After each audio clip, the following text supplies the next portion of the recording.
정상 모든 행을 하고 정상 예배를 드리겠다고 했는데 저는 이제까지 정상 예배를 안 드려본 적이 없어요. 계속 똑같은 예배를 환경이 어떻게 달라지더라도 주님을 향한 그것은 그냥 계속 같습니다.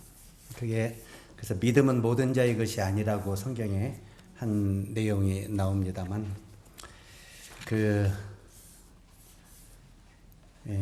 저는 한 번도 이 교회에서 예배를 빠져본 적이 없고요.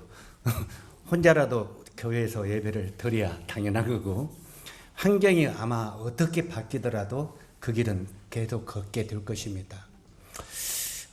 조금 형제 자매들이 이런 말씀을 들으면 부담이 될지 모르지만 하나님을 섬기는 것은 환경을 쫓아가는 게 아닙니다. 환경을 쫓아가는 건 믿음이 아니고 주님을 쫓아가는 것이 믿음입니다. 그러면 주님을 쫓아가고 있는데 환경은 막 바뀌어야 안 바뀌어요? 오늘도 내일도 모레도 바뀌는 것입니다. 자, 만약에 다음 주부터 그냥 농담입니다. 다음 주부터 경상 예배를 드리겠다고 했는데 느닷없이 돌변해가지고 다음 주부터 교회에 나오면은 잡아가서 감옥에 간다. 벌금이 얼마씩 나온다. 이런 것들이 국가적으로 떨어졌어요. 어때요? 정상적으로 예배 드릴 수 있겠습니까? 없겠습니까? 잡아서 감옥에 간다는데 나올 수 있어요? 없어요? 생각해 봐야 되죠. 나는 어떨 것인가 한번 생각을 해보세요. 다음 주부터 교회 나오면 벌금이 나오고 다음 주부터 교회 나오면 감옥에 간다고 하면은 나는 어떻게 할 것인가. 이런 환경이 나에게 올 때 그건 자기 자신에게 비춰보세요. 나도 베드로처럼 저도 부인할 수 있는 사람입니다. 얼마든지 주님과 함께 죽으러 가겠다고 했던 베드로도 변했기 때문에. 그러나 설령 그런다 할지라도 저는 주님 앞에 계속 나올 겁니다. 감옥에 간다 할지라도. 왜냐하면 주님을 향하여 가는 것은 환경에 영향을 받는 것이 아니기 때문에 그렇습니다. 이제 그 말만 해도 뭔 말인지 이해가시죠? 그래서 항상 믿음은 주님을 바라보고 가는 것이지 환경을 엊쫓아가는 것이 아니다 하는 것을 마음속에 배울 수 있었으면 참 좋겠습니다. 그제 목요일 날 우리 필리핀에 최병희 형제가 선교사가 아마 문자를 받은 것처럼 맹장같이 오른쪽 아랫배가 그냥 필리핀에서 아프기 시작해서 정말 뒹굴고 도대체가 아파가지고 병원에 갔더니 코로나 때문에 비상이 걸려서 거기 필리핀에는 의사들이 다 없대요. 다 어디 한쪽으로 가버리고 도망가버리고 없고 병원들도 다 문을 닫아버리고. 이게 병원들도 의사들이 걸릴까봐 병원에 문을 닫아버리고 다 숨어버리는가 봐요. 참 우리나라가 참 좋은 나라인 것 같아요. 그래서 실제로 어디 의사가 없어서 거기서 도대체가 검사만 막 하는데 돈만 막 돈으라고 하는 거예요. 지금 아파 죽어서 수술을 바로 해야 되는데 검사만 하고 돈만 나오는 거예요. 도저히 안 되겠다 싶어서 한국을 나왔는데 한국에 나와가지고도 이제 격리해야 되잖아요. 보름 동안 외국에 있다가 들어오면 격리해야 되는데 아파 죽겠는데 지금 병원에 가자니까 병원 안 데려가더래. 한국에 와서도요. 그러면서 병원에 가도 지금 이제 보건소 차를 타고 가야 되고 또 가야 되는데 그 병원에서도 이걸 받아줘야 가고 그래가지고 굉장히 거기서도 어려웠다고 합니다. 한국에 와서도. 그래서 이제 아산병원에 임채만 형제님에게 전화를 해가지고 그랬더니 임채장님이 비상약을 한 2가지를 조제를 해서 보내줘서 그걸 먹었더니 조금씩 개더래요. 그러니까 그냥 그것이 결국은 맹장이 굳어버리는가 봐요. 맹장이 굳어가지고 이번에 이제 목요일날 와서 남원에 이제 서영재님이 가서 종합검진을 다 해주었는데 수술 안 해도 되겠다고. 완전히 굳어버려서 안 해도 되겠다고. 절대 하지 말라고. 그냥 그렇게 있어도 죽을 때까지 괜찮겠다고. 그래가지고 그런 금전이 나와가지고 이따가 올라갔습니다. 좀 주님 앞에 감사를 드리게 되고, 그리고 맹장이 걸려도 100% 수술해야 되는 것이 아니랍니다. 60%는 터지지만 안 하면 가만히 놔두고 약을 먹으면 굳는답니다. 60%는요. 이제 맹장 걸려서 이게 무조건 다 수술해야 되는 것은 아니다. 이제 터지면 복막염으로 바뀌죠. 그래서 이제 이런 것들도 기본적인 상식으로 좀 알아둬야 되겠구나 하는 생각을 했습니다. 근데 어찌하든 간에 이제 가서 올려 보내고, 그 올라오는 때부터 제가 컨디션이 좋지 않기 시작하더니 목요일날 오후에는 진짜 제가 몸이 깔아앉아가지고 너무 막 한기가 들고 열이 나고 그래가지고 나도 코로나 왔나? 이제 솔직히 이런 생각까지 했습니다. 왜냐면 몸이 너무나 떨리고 그냥 한기가 들고 그래서 갔다 와서 저녁도 안 먹고 계속 잠을 잤는데 밤에 몇 번을 이렇게 깨면서 감당을 못해서 어려워서 그랬습니다. 주님, 이대로 아프면 내일 금요집회인데 제가 모임에 나가는데 어렵지 않습니까? 금요집회 건강하게 나갈 수 있도록 도와주십시오. 그리고 오늘 일요일인데 주일날 성도들 앞에 건강하게 서야 되지 않습니까? 주님 앞에 건강하게 예배드려야 되지 않겠습니까? 회복시켜 주십시오. 주님의 영광을 위해서 회복시켜 주십시오 그랬어요. 그랬더니 주님이 금요일날 기도집회에 참석할 수 있도록 도와주시고, 또 오늘도 거뜬하게 주님 앞에 예배드릴 수 있도록, 성도들 앞에 설 수 있도록 도와주셨습니다. 우리가 때때로는 나의 유익보다는 우리 주님의 영광을 위하여 믿음으로 구하면 정말 주님이 못하시는 게 없다 하는 것을 좀 항상 체험하게 됩니다. 이것뿐만 아니라 항상 그런 이제까지 평생을 주님이 그렇게 수시로 간절히 기도할 때 주님이 도우시는 것을 체험하면서 살아왔기 때문에 그분은 언제든지, 그분이 설령 죽으라고 하면 죽고 살아만 살기, 모든 것은 그분의 손에 우리 생명이 있기 때문에 그런 믿음으로 살면 모든 환경은 조금도 두렵지가 않다 생각을 하게 됩니다. 어쨌든 우리 형제 자매님들이 이 마지막 시대에 승리의 생활을 할 수 있기를 바랍니다. 오늘은 우리가 지금 요한복음을 계속 공부를 했는데 실제로 오늘은 종으로 오신 예수 그리스도를 교제하려고 했습니다. 왜냐하면 지난번에 새 생명을 얻은 생명의 주인 되신 주님에 대해서 생명을 얻은 사람은 어떻게 섬겨야 되가는가 하는 것을 요한복음에 가르치고 있는데, 그걸 이야기하려다 보니까 지금 분위기도 그렇고 또 여러 가지 주님이 다른 곳의 말씀을 계속 떠오르게 하시더라고요. 그래서 그 빌립보서를 쭉 보면서 그래 주님의 마음을 가져야 되는데, 그 다음에 주님이 원하시는 참된 건 뭘까 하는 것을 계속 생각하다가 이 빌립보서를 계속 읽게 됐습니다. 묵상하게 되고요.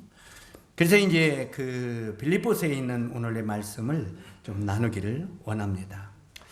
그래서 이 빌립보서 2장으로 넘어가서 2장 1절에서부터 이제 14절까지, 아니 18절까지는 그 너희 안에 이 마음을 품어라. 곧 그리스도 무슨 마음이라고요? 예수의 마음이니. 바로 이 주님의 마음을 너희 마음에 품으라 하는 걸로 계속 가르치고 있고, 그분은 어떤 마음을 가졌고 그분은 어떻게 행하셨고 그분은 뭘 원하시는가 하는 것들이 거기에 쭉 기록이 되어 있더라고요. 그래서 이제 그 말씀을 본 다음에 그 다음에 이 말씀을 마음에 받은 자들이 그 다음에 어떻게 삶을 드렸는가, 이런 것들을 또 보면서 그 뒤에 말씀이 이제 제 마음에 또 많이 떠오르게 됐습니다. 그래서 오늘 교재는 19절, 빌립보서 2장 19절에서 마지막 30절까지 이 말씀 속에서 에바브로디도에 대해서 교재를 좀 나누려고 합니다. 오늘 말씀의 제목은 이제 조용히 주님을 섬겼던 에바브로디도에 대해서 좀 교재를 나누려고 합니다. 그래서 저를 따라서 한번 먼저 이 제목을 읽어주시면 좋겠습니다. 무대 뒤의 동역자, 에바브로디도. 자, 이 에바브로디도인데 어떤 동역자라고요? 무대, 또 이봐, 이렇게 또 금방 잘못 받아들여요. 무대 위에 디도가 아니라 무대 뒤에. 무대 뒤가 아니라 무대 뒤에. 무대 뒤에는 사람이 나타나요, 안 나타나요? 안 나타나죠.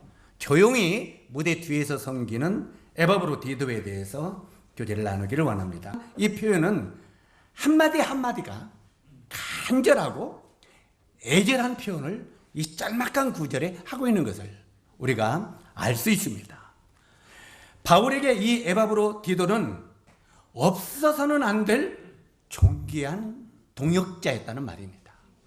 성경에는 굉장히 짤막하게 잠시 등장하고 있습니다만 사도 바울은 이 에바브로디도가 없어서는 안 될 정말 존귀한 동역자였다는 것을 우리가 알 수 있는 것입니다. 우리도 무대 뒤에서 이렇게 은밀하게 충성스럽게 일하는 성도들을 존귀히 여겨야 됩니다. 때때로는 우리는 무대 위에서 일하기를 원하죠. 무대 위, 뒷무대처럼. 그런데 이 무대 위에서 일할 때 사람들은 존귀하게 여김을 받는다고 생각합니다. 그런데 무대 뒤에서 은밀하게 소리 없이 섬기는 성도들을 존귀히 여기라고 사도 바울은 말하고 있는 것입니다. 이 에바브로디도는 보이지 아니하는 곳에서 자신을 드러내지 아니하고 함께 수고하며 함께 희생하며 섬기는 동역자였습니다. 눈에는 잘 보이지 않았지만 함께 수고하고 함께 동역하는 그런 사람이 에바브로디도였다고 하는 말입니다. 사도 바울은 에바브로디도에게 뭐라고 자주 표현하고 여기 짤막한 구절의 이야기를 하느냐면 25절에 함께 수고하고 함께 군사된 자여 너희의 사자로 나의 쓸 것을 돕는 자라 이렇게 말합니다. 사도 바울이 어떻게 뭐라고 했어요? 나의 쓸 것을 돕는 자라고 말합니다. 그러니까 그림자처럼 사도 바울이 일을 할 수 있도록 주님의 일을 할 수 있도록 그의 쓸 것을 그림자처럼 돕는 사람이었다는 것입니다. 그림자처럼.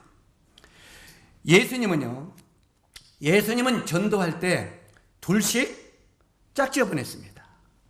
왜냐하면 하나님의 위대한 일은 결코 혼자서는 할 수 없기 때문에 그렇습니다. 이 주님의 일은 결코 혼자서는 할 수 없는 일이기 때문에 우리 주님도 제자들을 보낼 때, 전도하러 보낼 때 둘씩 짝지어서 보냈습니다. 저는 제가 구원받고 주님을 섬기는 생애 가운데 제가 24살에 구원을 받았는데 올해가 72살이니까 몇 살 됐습니까? 그런데 실제로 이렇게 그 주님을 섬기면서 교회들을 개척하고 돌 때 잘로 활성화 될 때가 기린옥 교회 그 초창기 때인데 그때는 제가 아침에 식사를 하고 교회로 출근을 하면은 하루에 없을 때는 4명, 있을 때는 8명. 이렇게 하루 계속 상담의 시간이 잡혀 있었습니다. 이 구도자를 상담하는 시간이. 그러니까 하루 일정 가운데 몇 시에는 누가 누구를 데리고 몇 시에는 누가 누구를 데리고 가고. 실제로 그때 계속 그들이 오면은 하루 종일 상담만 했습니다. 그때가 참 주님이 굉장히 역사를 많이 했던 때라고 생각을 합니다. 그때도 제 혼자 사역을 한 게 아니라 성도들이 친구들이나 무엇을 데리고 왔잖아요. 그래 안 그래요? 그러면 한 사람이 한 사람을 데려오면 둘이 사역을 하는 겁니다. 한 사람은 친구를 데리고 오고 한 사람은 가족을 데리고 오고 한 사람은 상담을 하고. 그런데 제가 일일이 가서 집집마다 가서 안녕하세요 예수 믿으세요 이렇게 해서는 정말 전도에서 영혼들이 활성화가 되기가 어렵습니다. 그래서 바로 이 둘씩 활성화가 될 때 주님이 역사한다는 것입니다. 그래서 우리가 하나님의 교회도 성도들이 개인적으로 이렇게 영혼들을 주님 앞에 인도해오는 이런 동역이 있고 그리고 상담해주는 동역이 있을 때 주님이 함께 하는 것입니다. 도와주는 것입니다. 그래서 이 주님도 동역을 함께 둘씩 짝지어서 보냈던 것을 보게 됩니다. 왜냐하면 하나님의 일도 혼자서는 할 수 없는 것이기 때문에 그렇습니다. 그런데 여기에 쭉 말씀을 보면은 가룟 유다는 함께 일할 줄을 몰랐습니다. 이 예수님의 제자들 중에서요, 유다는 누구든지 둘씩 같다는 말이 없어요. 유다는 항상 개인 플레이였습니다. 자기 혼자 움직였어요. 우리가 하나님의 교회에서도요, 개인 플레이하는 것을 하나님은 원하지 않습니다. 유다는 항상 개인 플레이를 했어요. 그리고 여러분 유다가 동역자가 있어요, 없어요? 유다의 동역자가 누구였습니까? 성경에 없어요. 야고보, 요한 다 이렇게 동역자들이 있어요. 둘씩. 그 다음에 빌립, 안드레 둘씩 이렇게 제자들 중에서도 교제하는 동역자들이 있었어요. 그런데 가룟 유다는 항상 함께 일할 줄을 몰랐고 혼자 독불장군으로 주님을 따라다녔습니다. 이렇게 함께 일할 줄을 몰랐기 때문에 결국 이 가룟 유다는 예수님을 떠나갔던 것을 보게 됩니다. 유다는 예수님의 뜻을 같이 하지 못하고 마음을 같이 하지 못했던 것을 보게 됩니다. 설령 주님과도 함께 있었으면 좋은데 이렇게 마음을 같이 하지를 못했어요. 그렇기 때문에 하나님은 함께 일할 줄 아는 사람을 사용하시는 것을 우리는 성경을 통해서 배울 수 있습니다. 그래서 우리 형제 자매님들도 항상 어떤 주님의 일도 같이 하는 것들을 배우시기 바랍니다. 동역하는 마음사요. 자, 그렇다면 어떻게 해야 함께 일할 수 있는 사람이 될 수 있겠습니까? 어떻게 해야? 첫째, 함께 일하기 위해서는 뜻을 같이 해야 됩니다. 뜻이 같아야 돼요. 함께 일하기 위해서는 무엇보다 뜻을 같이 해야 하는데 목적도 같아야 된다는 것입니다. 뜻이 같아야 되고 목적도 같아야 된다는 것입니다. 자, 한 사람이 영혼을 데리고 오고 한 사람이 상담한다는 건 목적이 같아요, 안 같아요? 무엇을 지금 목적이 같아요? 이 영혼을 구원시켜야 되겠다는 마음이 데리고 오는 사람이나 전도하는 상담하는 사람이나 같아요, 달라요? 마음이 같은 것입니다. 저 형제님, 우리 동생이 있는데 꼭 이 동생은 구원받아야 되겠습니다. 이 동생을 내가 어떻게든지 내일 데리고 갈 테니까 기도하고 좀 상담해 주세요. 그러면 알았어. 그러면 그 동생을 해서 계속 기도하고 만나면 뜻과 목적이 같아요. 이렇게 뜻과 목적이 같을 때 주님은 역사를 하신다고 하는 것을 가르치고 있는 것입니다. 실제로 바울과 함께 했던 디모데, 또 디도, 또 금방 여기에 나오는 에바브로디도 모두 뜻을 같이 하는 한 팀이었던 것을 우리는 알 수가 있는 것입니다. 20절, 이는 뜻을 같이 하여 너희 사정을 진실히 생각할 자가 이밖에 내게 없습니다. 자, 지금 사도 바울이 뭐라고 말합니까? 이는 뜻을 어떻게 하여? 같이 하여. 뜻을 같이 하여 너희의 사정을 진실히 행할 자가 누구요? 에바브로디도, 이밖에 내게 없음이라 하고 빌립보 교회에게 편지하는 것을 보게 됩니다. 바울은요, 디모데나 에바브로디도가 자신과 뜻을 같이 한다는 사실을 잘 알고 있었습니다. 뜻을 같이 하지 않고는 결코 동행할 수 없기 때문에 그런 것입니다. 우리가 아모스 구약성경이죠. 구약성경 아모스 3장 3절을 보면은 이런 말씀이 있습니다. 한번 따라서 해주세요. 두 사람이 의합하지 못하고야 어찌 동행할 수 있겠으며, 두 사람이 뜻을 같이 하고 의합하지 아니하고 어떻게 동행할 수 있겠느냐. 이것은 부부간에도 달라요, 같아요? 부부간에도 같습니다. 자관 조금 어떤 그 성격이 다르고 다른 건 다르갈 수 있지만 목적이 같아야 돼요. 어떻게 보면 제가 오늘날 여기까지 올 수 있었던 것도 우리 자매도 복음을 하여 주를 하여 방법이 다르지만 같이 할 수 있었기 때문에 여기까지 올 수 있었습니다. 아마 우리 자매 안 만났으면은 저는 제가 큰일을 벌일 수가 없었을 것입니다. 그래 안 그래요? 이것은 뭐 형제 자매들이 인정을 하겠죠. 수없이 많은 큰일을 벌여놓고 이것을 다 밥을 해주고 감당하는 것은 누군가가 그 뜻을 같이 하는 사람이 있을 때 일을 할 수 있는 거잖아요. 그래 여기 보면은 뜻을 같이 하여 그 사정을 진실하게 해낼 때가 이밖에 없습니다. 이렇게 뜻을 같이 않고는 결코 동행할 수 없다. 두 사람이 의합하지 못하고야 어찌 동행할 수 있겠으며 하고 말하고 있습니다. 그 다음에 둘째는 함께 일하기 위해서는 방향이 같아야 된다. 방향, 목적도 같아야 되고 방향도 같아야 된다. 방향이 같기 위해서는 다른 방향을 포기할 줄 알아야 됩니다.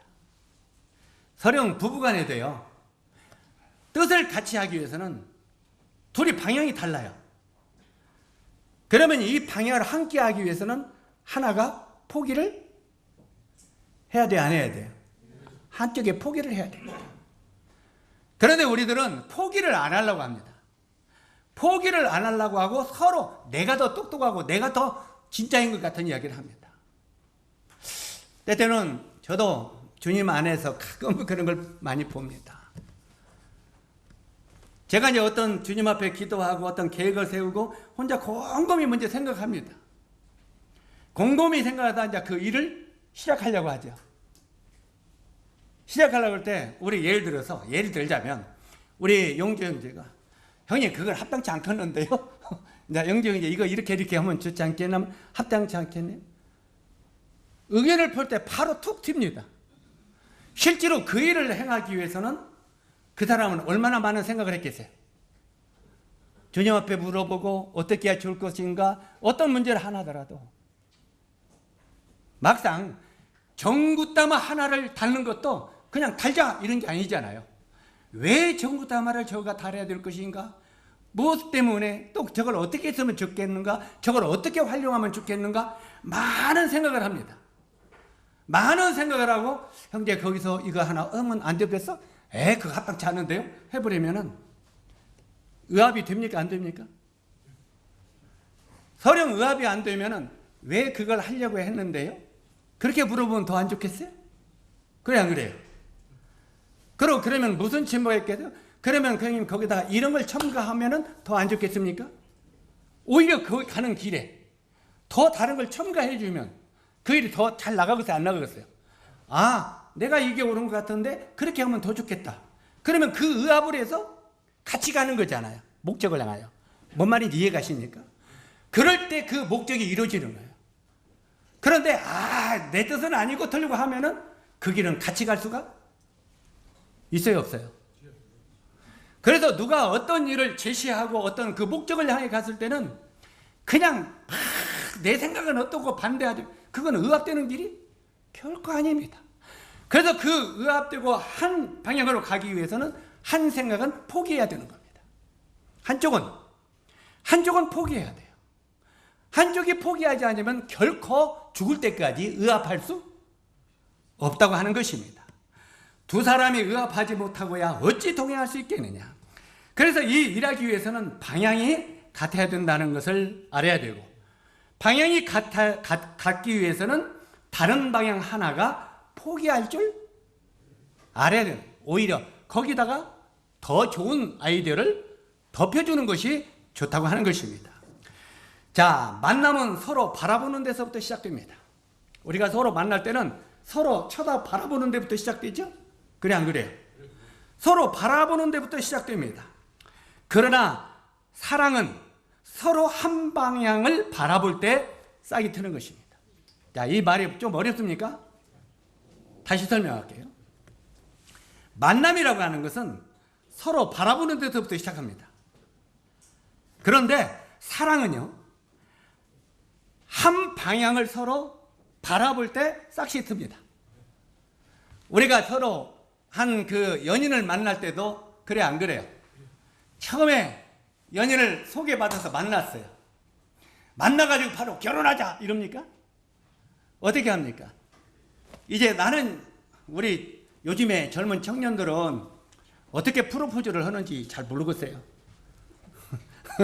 어떻게 프로포즈를 하는지 저는 잘 모르겠는데, 이제 세대 차이가 많이 바뀌어가지고 어떻게 하는지 모르겠어요. 우리 때는 처음에 만나서 소개를 해주면은 안녕하십니까 이렇게 만나서 이제 내가 구원받은 간증부터 합니다. 서로 구원받은 간증. 내가 이렇게 예수 그리스도를 만나고 생명을 얻었습니다. 그래야 상대방이 생명을 얻은 사람인가 안 얻은 사람인가 알 수 있잖아요. 간증을 들어야. 여러분 간증도 안 듣고 그냥 좋다고 합니까? 만약에 나중에 그 구원이 가짜면 어떻게 할 거예요? 그래 먼저 구원받은 간증을 듣죠. 내가 나누고 그 다음에 상대방이 구원받은 간증도 듣죠. 근데 아무리 들어봐도 이 사람이 구원받은 간증을 하는데 구원받은 것 같지가 않아. 그러면 뭐부터 시작해야 되세요? 새롭게 그 상처받지 않다고 다른 각도 돌려서 전도하는 것부터 시작해야 되죠. 아, 이 사람 구원부터 받아야겠구나.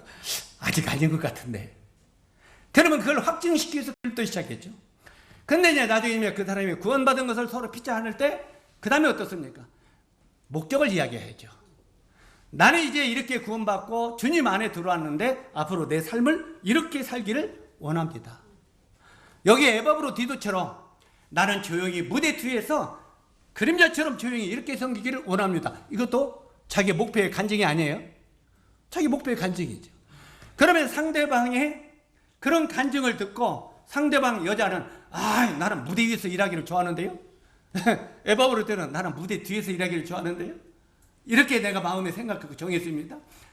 그래도 당신은 무대 위에서 일을 하려고 하는 사람이 아니기 때문에 안 맞습니다. 예, 그러면 안녕히 가세요 하고 헤어져도 되잖아요. 같이 안 가니까. 방향이 안 다르니까. 이 방향. 그래서 서로 피차 만족을 하면서 방향이 같은가를 봐야 되죠. 그래야 평생 서로 의합하면서 그 길을 걸어갈 수 있을 것입니다. 실제로 우리가 추구하는 방향은 이 땅이 아니라 하나님의 나라입니다. 아마 여러분이 지금 이야기를 하니까 그래 방향 앞으로 나는 돈을 이렇게 벌어서 가게는 몇 개를 내고요 내가 앞으로 이렇게 이런 방향 말고 우리는 영원히 썩지 않는 그 나라와 내가 실제로 우리가 다니는 직장 내가 하는 사업 이런 것은 부업입니다. 우리 형제 자매님들이 정말 구원받았으면 분명히 알 것은 세상의 일들은 부업인 걸 기억하십시오. 그래 안 그래요? 진짜 우리 형제 자매님들 세상 일은 부업이라고 생각합니까? 근데 그렇게 생각하지 않아요. 세상 일은 주업이고 주님 섬기는 일은 부업이요. 우리 그렇게 살지 않아요?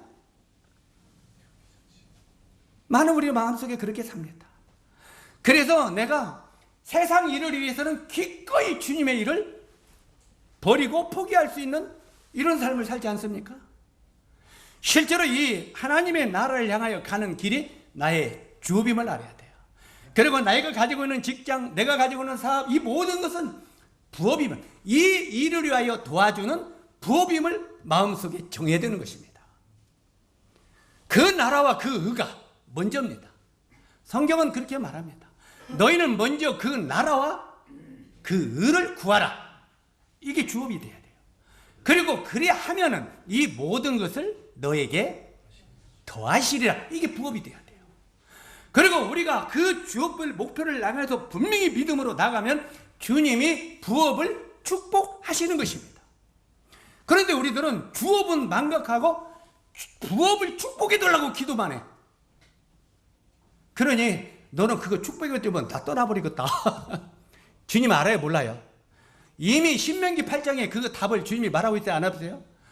내가 너에게 풍요를 줘가지고 네가 좋은 집을 짓고 우양들이 많아지고 네가 물질이 많아지면 네가 부자가 되면 뭐라고 했습니까? 그 다음에 네 마음이 교만해져서 이렇게 말합니다. 여러분 우리가 물질이라는 거 좋지만 부자가 되면 그 마음이 교만해진다는 겁니다. 그 마음이 교만해져서 너희 하나님을 버릴까 두려워하노라 이렇게 말하고 있어요. 하나님은요 우리 마음이 우리가 물질적으로 부해지면 마음이 교만해져서 하나님을 떠나갈까 아시기 때문에 하나님은 우리를 축복하지 않냐는 거예요. 왜? 우리는 나는 그래요. 나는 예를 들어서 아이고 하나님 안 그래요. 주님 축복해 줘봐요. 축복해 주면 내가 주님 잘 섬길 거예요. 주님이 나에게 막 물질을 주면요, 물질 주님을 위해서 막 복음을 해서 내가 막 쓸게요. 천만에요. 그때 생각하고 많이 벌고 생각하고는 같겠어요, 다르겠어요? 달라집니다. 정말 달라집니다. 우리가 그 과부처럼 극한 가난 중에서도 풍성한 연보를 드렸다고 성경 말합니까? 안 합니까? 내가 어렵고 힘들 때라도 주님의 영광을 위하여 내 가진 것들에 좋은 것들을 주님 앞에 드리는 마음이 있을 때 하나님은 저는 극한 어려움 속에서도 주님을 섬기고 사랑하는 저걸 볼 때 내가 저에게 물질을 부어줘도 저 마음이 변하지 않겠구나. 이게 적은 것에 충성하는 자에게 큰 것에 또 맡긴다는 말이 그런 말인 거예요. 이해가십니까? 그런데 우리는 적은 건 하지 않냐고 큰 것을 주면 큰 것은 이렇게 하겠다고 말해요. 그것은 눈 감고 아웅하는 것입니다. 하나님은 이미 우리의 마음을 꿰뚫어 보고 있는 거예요. 예. 그래서 성경에 우리가 실제로 이 주업과 부업을 우리 마음속에 믿음으로 분명히 정하고 있어야 됩니다. 우리 형제 자매님들이 주님을 섬기는 것이 주업이 되기를 원합니다. 그리고 세상 우리에게 주어지는 모든 것은 부업이 되어야 됩니다. 이걸 우리가 믿음으로 새길 때 주님이 우리를 축복하시게 될 것입니다. 자, 그 다음에 우리가 예수님을 바라고 전생을 함께 동행하면 함께 일할 수 있다고 말했고, 세 번째는 함께 일하기 위해서는 친밀한 사랑을 나눠야 된다고 여기 말하고 있습니다. 이 바울은 에바브로디도를 친형제처럼 사랑했습니다. 얼만큼 사랑했다고요? 친형제처럼. 우리 형제 자매들이 형제 자매들을 서로 친형제처럼 사랑하는 분이 계십니까? 사도 바울은 에바브로들을 친형제처럼 사랑했습니다. 그리고 에바브로의 목숨을 내건 헌신과 희생을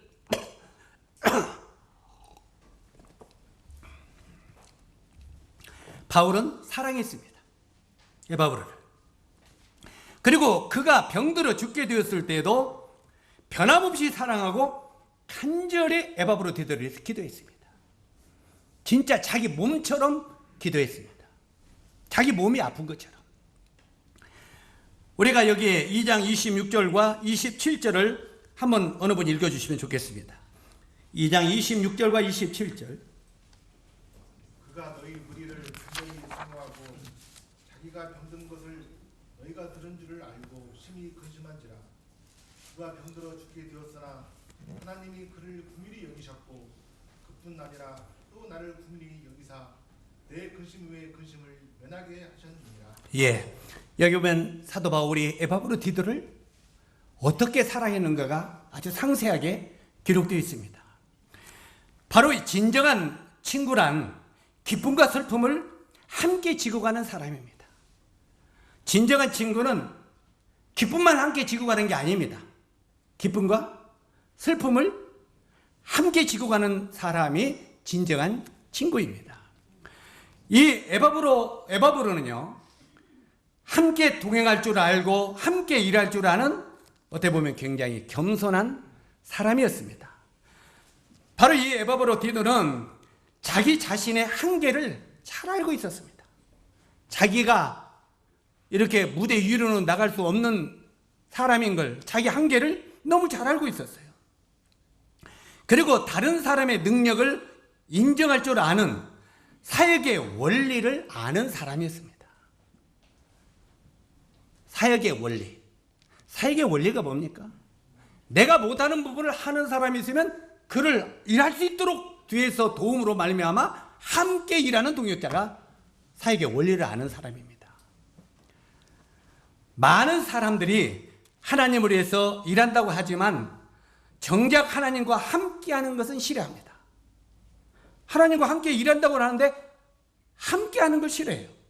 하나님의 마음과 뜻도 잘 모르면서 하나님의 일을 하는 것보다 하나님의 마음과 뜻을 알고 순종하는 것이 하나님과 함께하는 것이라고 바로 여기에 말하고 있습니다. 바로 바울과 에바브로디도 관계가 바로 서로의 뜻을 잘 아는 그런 관계였습니다. 저는요,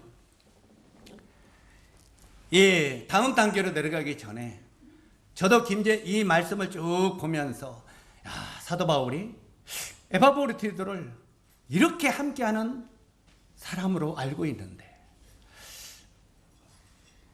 나도 김제 교회에서 에바브로티도 같은 사랑하는 형제들이 얼마나 있을까 하고 둘러봤어요. 그랬더니 저도 설탕이 많더라고요.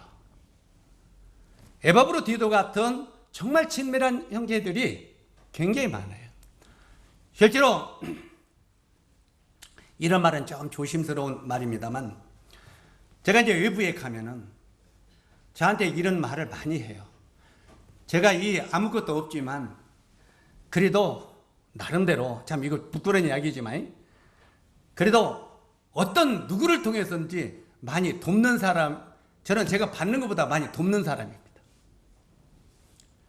외국의 선교사들도 마찬가지고 어디도 보고 어려움을 되면 굉장히 제가 많이 이렇게 마음을 같이하고 돕는 입장이에요. 그러면 친구들이 그렇게 말해요. 맞아면 주님 안에 친구들이, 이 형제님 얼마씩 받아? 뭐 월급 교회 월급 그 왜 못 오게, 그래서 나 얼마씩 받아? 왜? 어떻게 그렇게 받고 이렇게 주는 삶을 살 수 있느냐는 거예요. 그래서 그렇게 받으면서 어떻게 주는 삶을 살 수 있느냐 그 말이에요. 제가 우리 자매가 저보고 생활비를 올려달라고 하더라고요. 요즘에 모든 물가 없어 못 살겠다고. 그래서 그 소리 들으면 제가 제일 힘이 들죠. 그래서 이제 제가 생활비를 전부 뽑았어요. 응? 뭐 관리비부터 시작해서 전기세, 관리비, 또 뭐 하는 거. 근데 경조사비는 아예 거기에 들어가도 못 오고. 그런데 제가 사용하는 시대에 3분의 2 정도 들으니까 기본적으로 나가는 거, 교회에서 주는 건 다 떨어지더라고요. 3분의 2, 그냥 그 정식으로 나가는 거 3분의 2 되니까 다 나가요. 나머지는 어디서 나오는가 했더니 주님이 공급해 주는 거예요. 주님이 여러모로 공급해 주는 걸로 감당을 하는 거예요. 그런데 제가 다른 사람을 돕도록 하기 위해서 우리 사랑하는 형제님들 중에서, 또한 자매님 중에서 그림자처럼 저를 돕는 분들이 있겠어요, 없겠어요? 막말로 제가 쌀을 사본 적이 없다고 이제 그 친구들한테 그랬어요. 또 제가 과일이나 이런 것들을 사본 적이 별로 없어. 왜? 우리 형제님들 중에서는 그림자처럼 이런 걸 돕는 분들이 있다. 그 형제님들한테 제가, 그러면서 그 형제님들은 때때로 우리 김제교회는 제가 이제 그 다른 데 가서 자랑합니다. 어떤 형제님은 내가 집에서 사과를 한 박스를 사면은 이 형제님한테도 한 박스 사고, 내가 어떤 데서 감자를 하나를 사면은 이 형제님 거 하나 사고, 그렇게 해서 저를 돕는 분들이 있습니다. 그렇기 때문에 거기는 물질이 나가요, 안 나가요? 그게 전략되잖아요. 그러니까 그런 동역자들이 있기 때문에 내가 다른 사람을 위해서 또 이렇게 살 수도 있다고 말합니다. 이게 서로 협력하여 선을 이루는 것입니다. 이해 가십니까? 제가 결코 이게 죽을지언정, 제 원래 심주가 죽을지언정 나를 도우라는 말은 아닙니다. 그러나 여기에 이 에바브로가, 사도 바울이 그 에바브로를 정말 형제처럼, 또 그를 사랑하는 지체로 말하는 것이 뭐 때문에 그랬습니까? 여기 보니까 사도 바울은 그는 나의 쓸 것을 어떻게 했다고요? 돕는 자였다고 에바브로티도를 말하고 있습니다. 내가 쓸 것을 그가 나를 돕고 있는 자였다. 그렇기 때문에 그는 내가 없어서는 안 될 나의 사랑하는 형제다. 이렇게 지금 말하는 것입니다. 우리 김제교회 여러 형제 자매들도 은밀하게 내가 다른 데 가서 자랑하는 형제 자매들이 많이 있습니다. 때때로는요, 왜냐하면 못 알아들 것 같아서 쉴줄줄 걸 자꾸 이야기하려고 그래요. 우리 이제 어떤 전도 집회 오잖아요. 전도 집회를 할 때 어떤 분들은 그 강사를 위하여 막 옷도 해주고, 옷도 사주고, 신사복도 사주고, 막 이것도 사주고, 저것도 사주고, 그 전도자를 위로하고 격려해요. 실제로 우리 교회에서는 이제 3, 40만 원 주고, 지금은 좀 올려서 그렇게 주고 50만 원 주면은 끝나요. 일꾼 들어올 때. 그런데 그 이후에 수십 많은 성도들이 그 일꾼들을 하여 여러 모양으로 돕는 분들이 있어요, 없어요? 참 어떤 때는 참 때에 맞춰서 오는 말이 아니라 수학의 계절에 오면은 차에 막 복숭아하고 사과하고 그냥 꽉꽉 싣고 가서 부담스럽게 싣고 갈 때도 있어요, 강사들이. 그러면 가가지고 누구를 자랑합니까?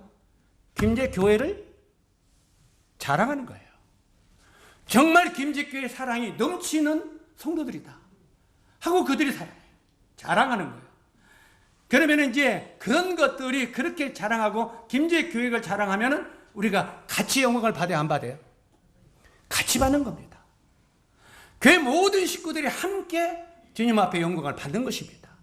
물론 주님이 먼저는 높임 받으시고, 실제로 이런 많은 동역자들이 있을 때 형제 자매님들의 자랑이요, 결국은 제 자랑도 되게 돼 있습니다.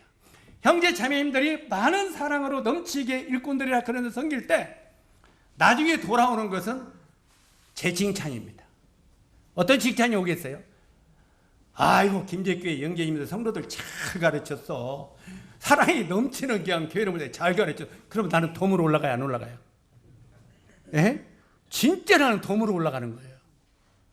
이럴 때 성도들로 하여금 내 마음이 위로를 받고 마음의 힘을 얻어노라. 사도 바울 같으면 그렇게 말하지 않겠어요? 바로 이 사도 바울이 에바브로디도가 그는 나의 쓸 것을 돕는 동역자였다. 그로 말미암아 내가 같이 기뻐하고 힘을 얻어노라 이렇게 말하고 있잖아요. 그래 안 그래요? 에바브로디도만 힘을 얻으니까 그로 말미암아 누가 힘을 얻었다고? 내가 힘을 얻어노라 이 말이에요. 이런 것이 서로 함께하는 동역이라 이 말입니다. 바로 이 에바브로디도는 무대 뒤편에서 이름도 없이 빛도 없이 섬겼지만 은밀하게 이런 일꾼들을 위하여 정말 그림자처럼 섬기는 동역자였다는 것입니다. 바로 여기에 이 사도 바울이 에바브로디도를 짤막한 한 구절 속에서 이렇게 그를 존귀한 자라고까지 표현하는 그 내용을 알게 되기를 바랍니다. 저도 우리 김제교회 형제 자매들을 정말 존귀한 자로 마음속에 생각하는 지체들이 많이 있습니다. 솔직히 많이 있어요. 그렇기 때문에 우리가 함께 영광을 받는 것입니다. 바울과 에바브로디도 관계가 바로 서로의 뜻을 잘하는 이런 관계였다는 말입니다. 그 다음에 네 번째, 함께 일하기 위해서는 충성된 사람이 되어야 된다는 것입니다. 이것은 성경에 보면 굉장히 많이 나와요. 충성. 맡기운 자들에게 구할 것은 뭐라고요? 충성이니라.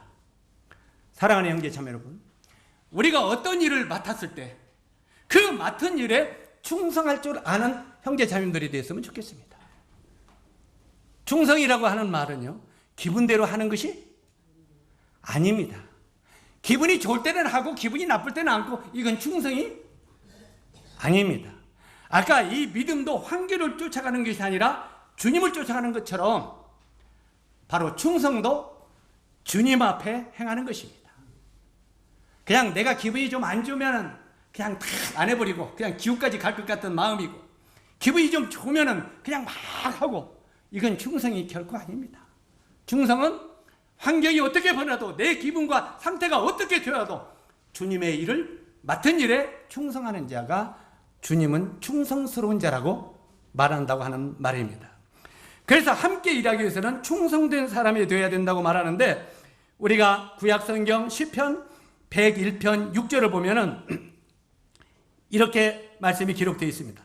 내 눈이 이 땅에 충성된 자를 살펴 나와 함께 거하게 하리니 완전한 길에 행하는 자가 나를 수종하리로다.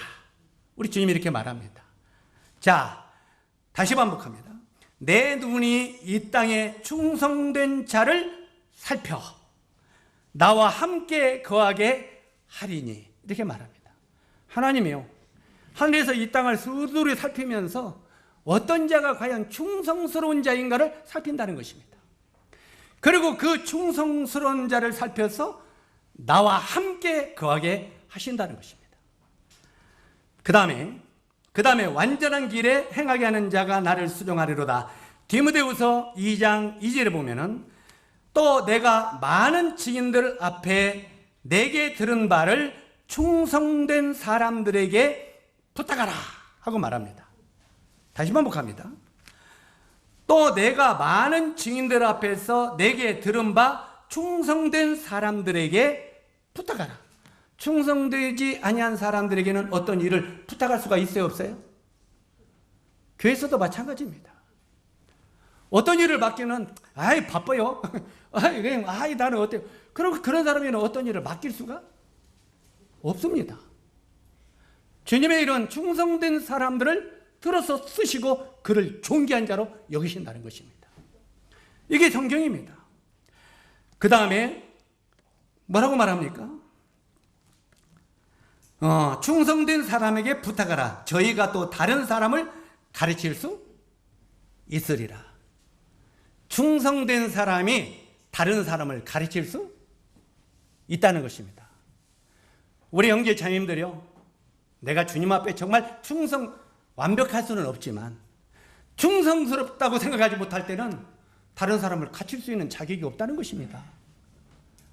충성된 자들에게 이걸 맡기라. 그들이 또 다른 사람을 가르칠 수 있으리라. 그래서 바로 이 충성스러운 것이 얼마나 귀한 것인가를 성경은 여러 모양으로 우리들에게 말하고 있습니다.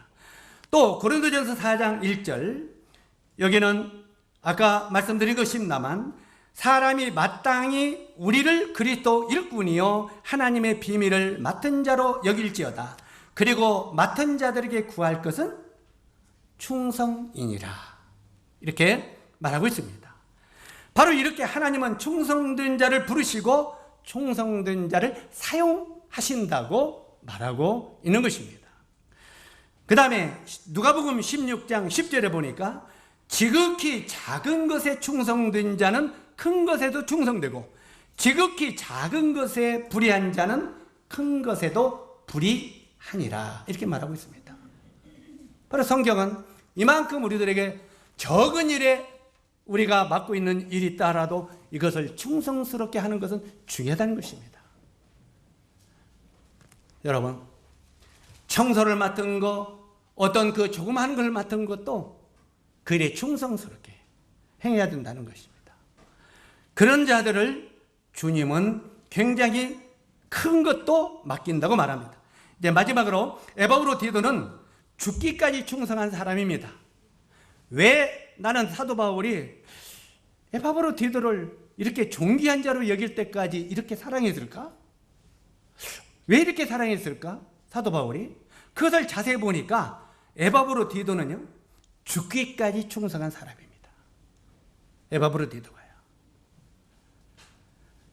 2장 20절에 보니까 뭐라고 답을 하고 있습니까? 저가 그리스도의 일을 위하여, 이것 에바브로디도에게 하는 말이죠. 저가 그리스도의 일을 위하여 죽기에 이르러도 자기 목숨을 돌아보지 아니한 것은 나를 섬기는 너희의 일에 부족함을 채우려 함이니라. 이렇게 말하고 있습니다. 바로 이 에바브로디도는 이렇게 죽기에 이르기까지도 충성스럽게 주님을 섬긴 사람이라는 것입니다. 이 에바브로디도는 사도 바울처럼 복음을 직접 전하지는 않았습니다. 복음 전도자는 아닙니다. 그러나 죽기까지 바울의 전도에 필요한 것을 공급하는 전도의 동역자였다는 것입니다. 그것이 주님의 복음을 위한 일인 것을 에바브로디도는 잘 알았기 때문에 그 일을 잘 감당하게 되었다는 것입니다. 아마 이 사도 바울이 이러이러한 말만 복음에 등하시는 일이 없도록, 그가 복음에 전무할 수 있도록 그림자처럼 이 에바브로디도는 사도 바울을 도왔다는 말이죠. 사용할 모든 것들을. 그랬을 때 이 사도 바울은 그가 나와 한 몸인 것 같은 동역자였다. 그는 정말 충성스러운 동역자였다 하고 말하는 것을 보게 됩니다. 이 에바브로의 충성은 사도 바울의 마음을 여기 보니까 시원하게 해줬다고 말합니다. 마음을 어떻게 했다고요? 시원하게 했다. 에바브로 충성은 바울의 마음을 시원하게 했다. 잠언 25장 13절에 보니까 충성된 사자는 그를 보낸 이에게 마치 추수하는 날의 얼음 냉수 같아서 능히 그 주인의 마음을 시원하게 하느니라. 이렇게 말하고 있는데 에바브로디도는 사도 바울의 마음을 항상 이렇게 시원하게 해주었다는 말입니다. 그러므로 우리들은 에바브로디도와 같은 동역자가 될 뿐만 아니라 그런 성도들을 사랑과 선행을 격려해 줘야 된다는 것입니다. 이렇게 그런 일에 잘하는 형제 자매님들이 보이거든 그를 격려하고 정말 그를 위로하고 그에게 힘을 주어야 된다고 하는 것을 사도 바울은 말하고 있습니다. 히브리서 10장 24절로 25절에 보니까 서로 돌아보아 사랑과 선행을 격려하며 모이기를 피하는 어떤 사람들의 수긍하지 하지 말고 오직 권하여 그날이 가까움을 볼수록 더욱 그리 하자 하고 사도 바울은 마무리하고 있는 것을 보게 됩니다. 자, 이제 마무리하겠습니다. 에바브로디도 그는 조용히 일하다가 조용히 역사 무대에서 사라진 사람입니다. 다시 반복합니다. 에바브로디도는 이 무대 위에 한 번도 올라본 적이 없습니다. 조용히 무대 뒤에서 조용히 일하다가 조용히 사라진 사람입니다. 에바브로디도가요. 역사 무대에서 사라졌지만 그는 바울을 통해서 영원한 동역자의 반열에 기록이 됐다는 것입니다. 동역자의 반열에. 이 짤막한 여기에 기록이 됐지만 이는 사도 바울의 영원한 동역자로 기록이 된 것입니다. 그래 안 그래요? 우리가 성경을 쭉 보다 보면은 하나님은 사도 바울을 통해서 한 세대의 일을 맡기셨죠. 정말 이 사도 바울이 이 무대 위에서 일을 하게 도와준 사람이 누굽니까? 사도 바울이 이 무대 위에서 큰 일을 하게 도와준 사람이 누구예요? 그는 바나바였습니다. 바나바가 그를 역사의 그 무대 위에서 일할 수 있도록 도와준 사람이 바나바였습니다. 그리고 이 바나바는 그렇게 훌륭한 사람이었죠. 그런데 이 바나바와 역사 무대에서 일했던 바울과 함께 일할 때 바나바의 이름이 계속 등장했습니까? 안 했습니까? 우리가 사도행전을 공부하면 보시기 바랍니다. 바로 이 사도 바울을 역사의 무대 위에 올린 사람이 바나바입니다. 바나바와 바울이 함께 동역할 때 바나바와 바울, 바울과 바나바, 바울과 바나바, 바울과 바나바, 바울을 통해서 바나바도 함께 영광을 받았습니다. 성경에 기록이 계속 있습니다. 그런데 어느 날 뭔 일이 생겼습니까?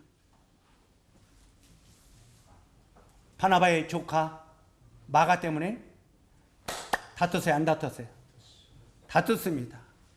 제일 전도 여행 때 그냥 전도 여행이 어려우니까 중간에 도망가 버렸죠. 마가가.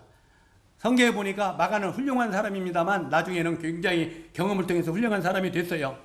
그런데 마가는 도망 다니기 선수인 것 같아요. 에? 여기 성경에 보면 마가가 뭐 하다가 어려우면 도망가기 된 일을 굉장히 많이 했어요. 에? 바로 이 마가가 도망가기 선수예요.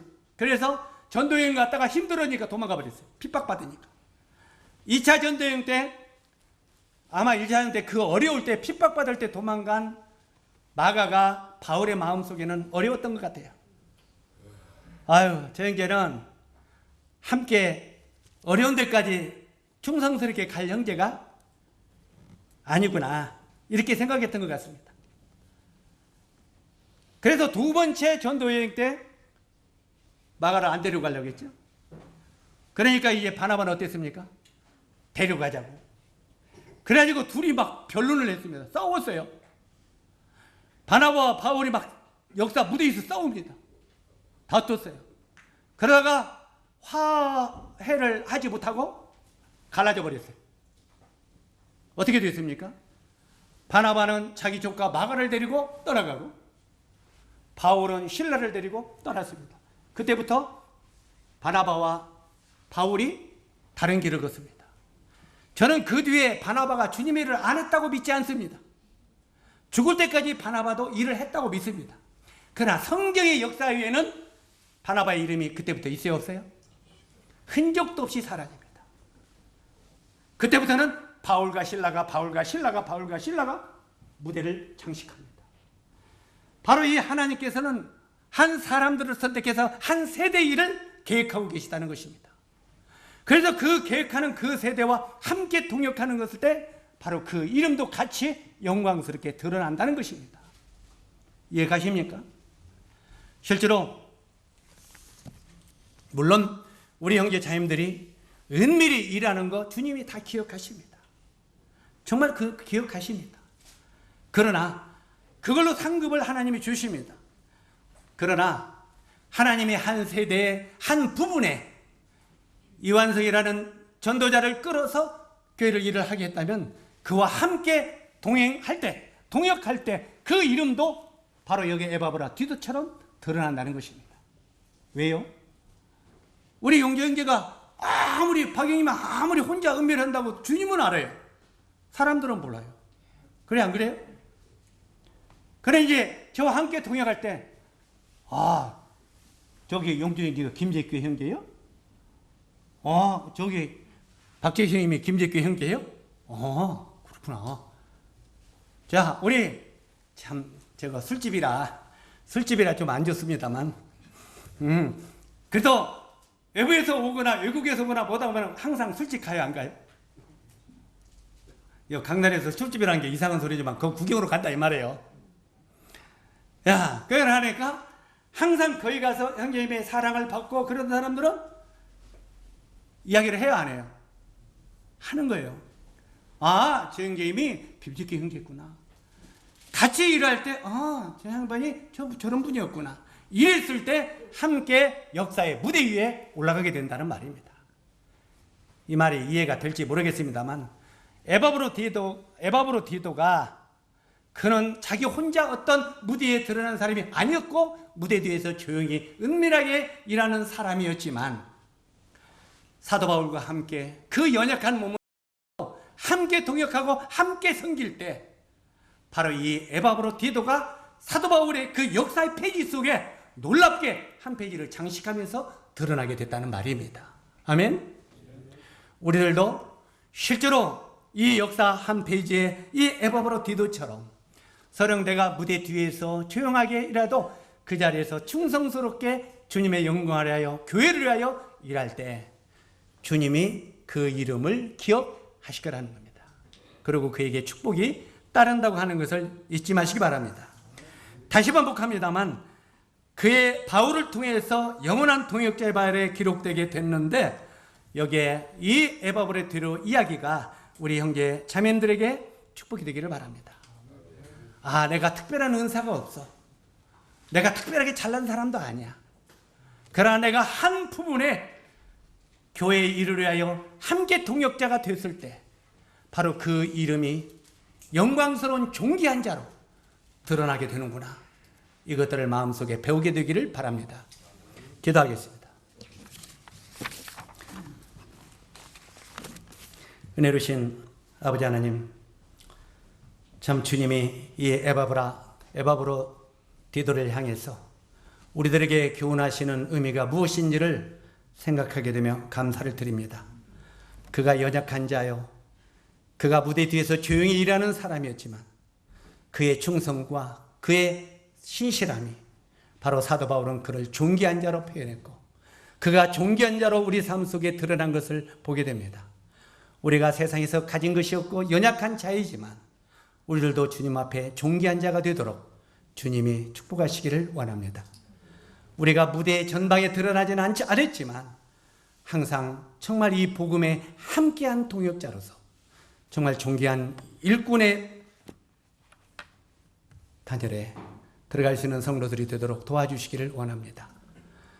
이 말씀을 우리 형제 자매들이 깊이 생각할 수 있도록 도와주시옵소서. 예수님의 귀하신 이름으로 아버지 하나님께 기도드립니다. 아멘.